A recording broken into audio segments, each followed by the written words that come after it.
Hello, Biblionauts and company. I made a video. I don't know if it's already uploaded or not, but about the best books of 2023, the best I have read, and that I have read, and that's it. No necessity for them to be recent or anything like that.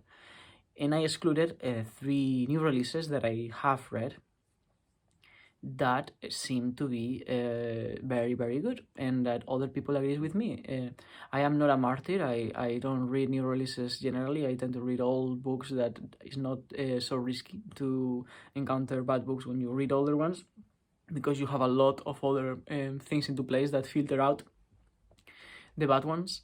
But I do by the end of every year, like the last week of every year, I do try to go through people's lists of best of 2023, and just people who I know as well, and give them a chance, give those books a chance.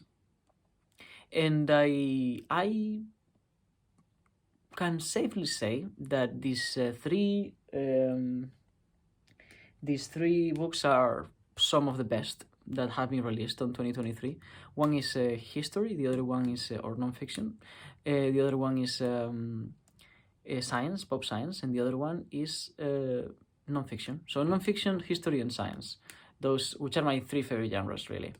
The first one is nonfiction and is Writing Black Beauty. I read Black Beauty at the end of 2023, and I read it as an excuse because I saw in the top from the Open Letters review that Steve Donaghy gathers every year, sort of like the best books of every genre, and this was very close to the top, and that was my reason to read Black Beauty, because I had seen Black Beauty recommended by other people, and seeing a book on Black Beauty was like a really nice match. So you can read Black Beauty if you haven't, or reread it if you have, and then read this book about not just the book, not just a kind of biographical take on both Mary Sewell and Anna Sewell, her daughter, but also a history of the London of the time, a history of concerns with animal rights, and the first sort of like a rising conceptions of animal cruelty, and basically the fight for animal rights and animal liberation. And so you have that context. You have also like the London of the times, and a really nice analysis as well of like Anna Sewell and Mary Sewell, and a lot of takes on religion as well, because they were from a religious community called Quakers, and yeah, I didn't know about the Quakers, but it also talks a lot about that. The author disappears a little bit from the book, in my opinion. She definitely has her views, and they are made evident, but it's not like she puts a lot of herself in the book, which can be good, because that means that she leaves a space for the whole family of the Sewells and the story itself to unfold. But what I'm trying to say is that the writing is not amazing. It's just what it needs to be for the topic that it's touching, and that's why you kind of like have to be interested in it, in order in some of the themes that I have mentioned. You have to be interested at least in one of them for you to enjoy the book. But if you do, you will like this book. I am liking this book more than I liked Black Beauty. So there you go. That's the best nonfiction for me.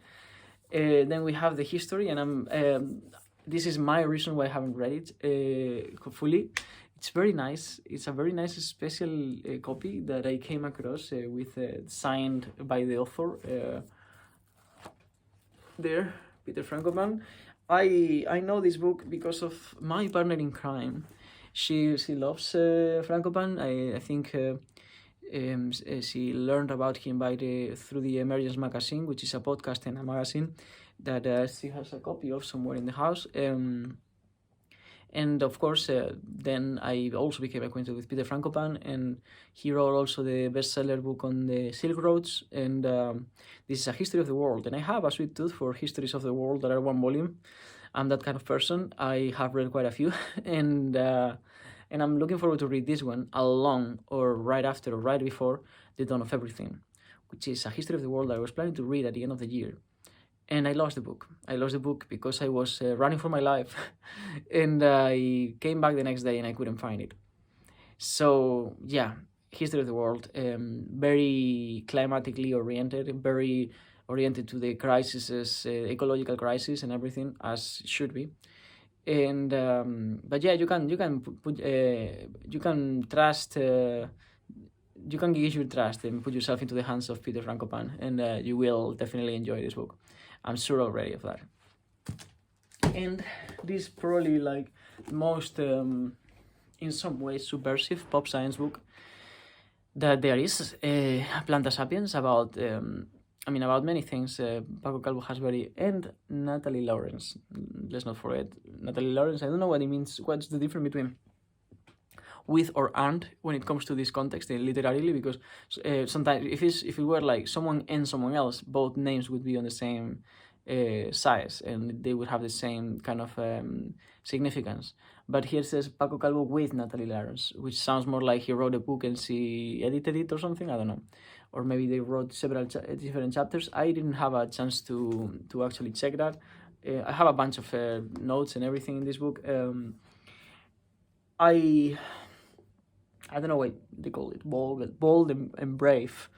I don't know that I would call it bold and brave. I live with my eyes open, and that means that many times something that is supposed to be groundbreaking is just an elaboration and a gathering of evidence of a thought that I had a decade ago.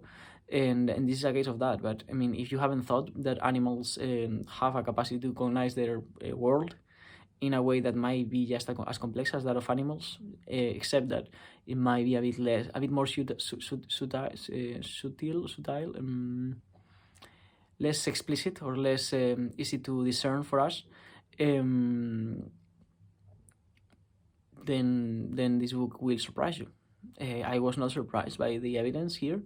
I was not surprised by the idea that plants have thoughts and a will to life and relationships and conversations with each other. And I also was not surprised by the fact that if you drag a plant, it will get high. Paco Calvo was very surprised by that. I came across this book a long time ago. This is not the case of me reading on the last week of the year. I read this and I also made a video for it months ago. I think I was in the sailboat going down to France, and that was during the summer, I think. And I saw it on a book review by Steve Donoghy in the Open Letters Review. And I think the most interesting thing is the implications, the ethical implications of acknowledging that. Because I am a vegan. I am a vegan because I consider animals to not only have the same cognitive and social capacities that humans have, and an emotional and internal world, an inner world just as complex as humans, but also, therefore, consequently, the same right to live and the same claim for dignity. If plants were to be equated to animals, that would have implications to my own morals and my own behavior. I find that fascinating, but I don't think that the conclusion would be what Paco Calvo seems to imply here. I think that going as far as writing something like animal liberation could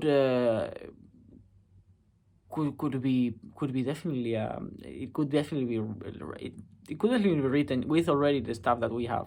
I'm gonna be attending a course on philosophy of ecology, and it's a lot about plant philosophy of plants.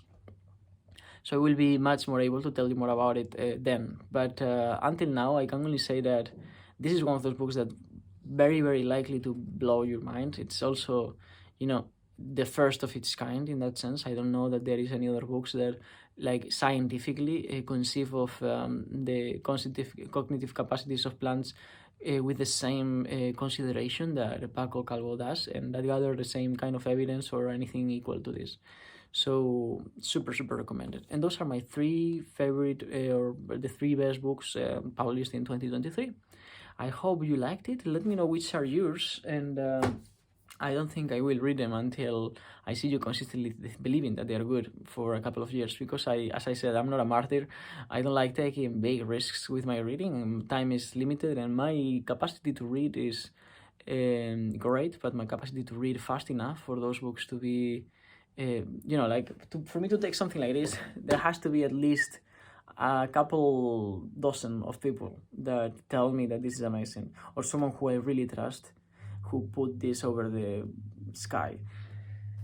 But I nevertheless have given my take on the best books of 2023. I can now maybe enter the club of cool booktubers that are up to date with the reading material that is released on their countries. And yeah, that's all. I'll see you on the other side. Thank you, Booktube.